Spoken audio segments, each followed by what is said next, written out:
I'm gonna get labeled a Marvel fanboy for this one, I know it.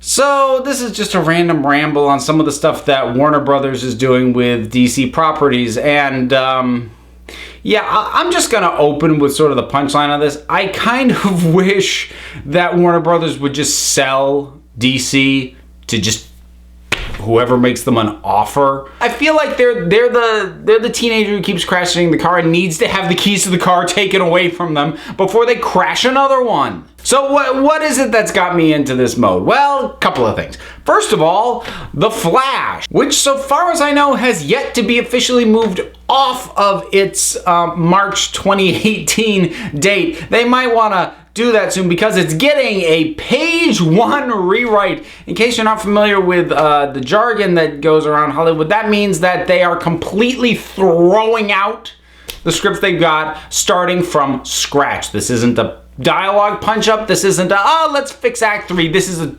starting over. Also, the film still doesn't have a director. They've gone through 3, I think, now. Now, obviously, I have no clue what the problem is with this. If I were to venture a guess, though, I would say how consistently popular the Flash TV show is it has to be at least part of the problem, because most of the things you would want to do with a Flash movie, at least as far as story-wise goes, the show is kind of beating them to the punch in terms of characters who they'd introduced, that's both supporting and villains, and all this stuff. It's gonna be really hard for the movie to have its own identity. Oh, it can do much bigger spectacle. It can do, the effects way bigger than the show could ever do, but is it gonna be able to tell a different story, but still have it feel like The Flash? I have a feeling that that's the hurdle the thing keeps running into. And honestly, I think they really shot themselves in the foot by having it be Barry Allen in both. I mean, there's a real easy solution to this.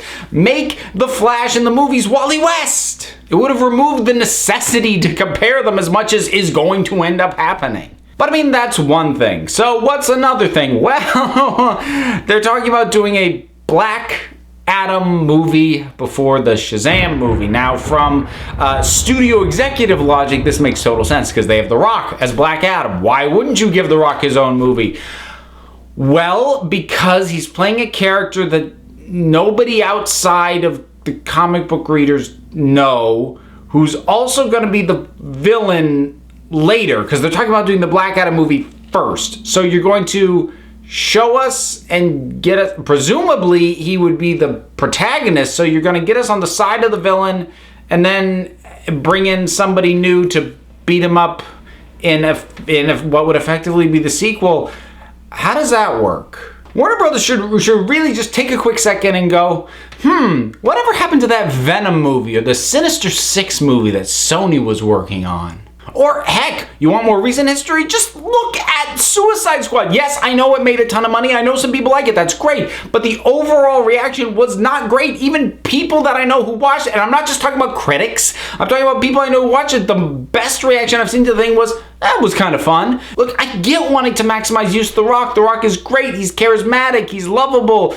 And I want to see him be a villain. I'm really intrigued by that. So to see him have a movie where he's an anti-hero or whatever, it really, you know what? It smacks of a lot is The Scorpion King. Because the very first film The Rock ever appeared in was The Mummy Returns, where he played the big baddie, the Scorpion King. Well, he played him in a prologue, and then it was a bad CGI recreation in the climax of the movie. But they then had a follow-up film telling his backstory and sort of fleshing out this villain and showing how he got where he was and showing his humanity and whatever. So it's like they're doing that, but they're doing that one first and then expect us to root against him as the villain in the second one.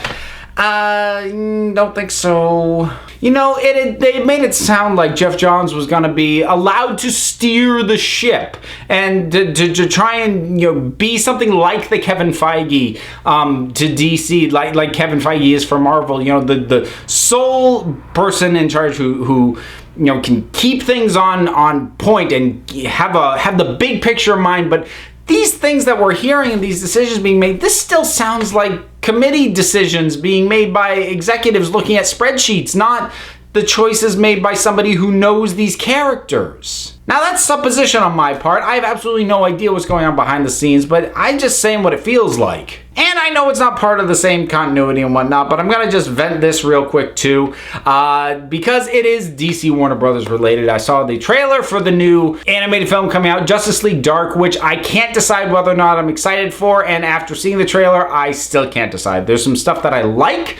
The whole idea of normal people having these nightmare visions that are so real to them that they then commit horrible acts, but they're doing it in response to these horrific things that they're seeing that aren't real. That's kind of a cool, creepy concept. I really love the design on the demons that these people are seeing. That's very cool.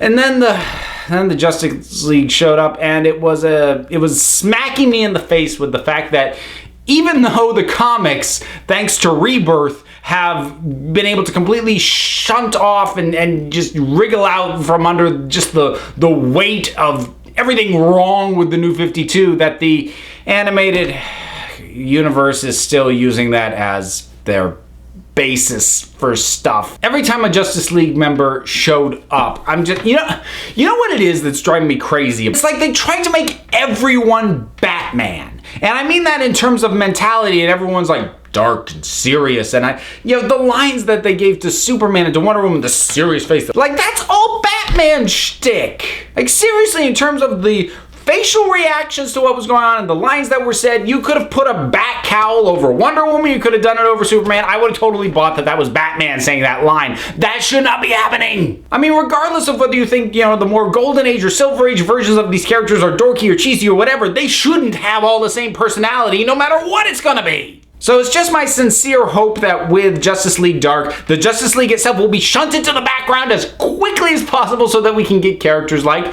Constantine, who is fun, and Swamp Thing, who is awesome. Plus Zatanna and Deadman, who are both cool characters with cool concepts, and just let them be like all the movie. Like 90% of it. Please. So there's my little DC Warner Brothers live action animated ramble.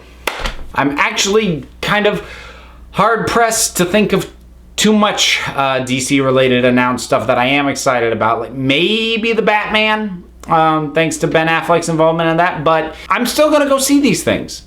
I am, because I want them to get good. I will start having faith in these movies as soon as I get a good one. Just something, because I'm out of hope. I have no hope left. I can't hang hope on what they've given me. And what they've given me just... But as soon as there's a good one, I'll be very happy for it. And I hope it's Wonder Woman. Don't think it will be. But in any case, that's all. I get that out of my system. So, your thoughts on the current state of DC adaptations, animated, live action? Drop something down in the comments. Let's talk about it. Don't forget to like, subscribe, hit that bell down there so you get notifications when I put new stuff up. Follow me on Twitter at Council of Geeks. Check out the Council of Geeks podcast available on iTunes and Stitcher. And until next time, this council is adjourned.